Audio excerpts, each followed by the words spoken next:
So the same problem is shown here. The operating points are given. It is given as 7 volt. Usually we will find the Q point. Here they have given the operating point. The operating points are given here, and we are asked to find the other parameters. Okay.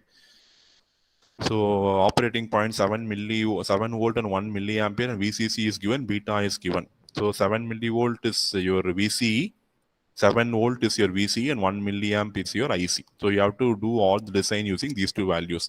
So first thing, find the value of RC. RC is VCC minus VCE by IC.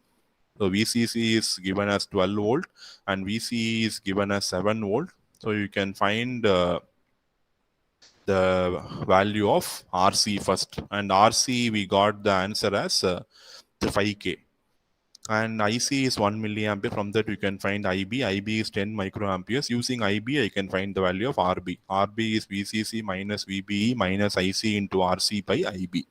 See, for all the biasing methods, you need to remember the equations correctly. Otherwise, you cannot solve any problem in the biasing circuit. Or at least you should be able to draw the diagram and write the KVL equations quickly if you cannot memorize the equations in one shot. And value of S value, the equation for S is known. Substitute, you get the answer as 56.5. The same thing we are repeating when beta is 50. So first thing we have found the value when beta is 100. Same thing we are repeating the answer for beta is 50.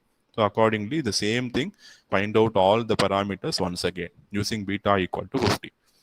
Okay, so I will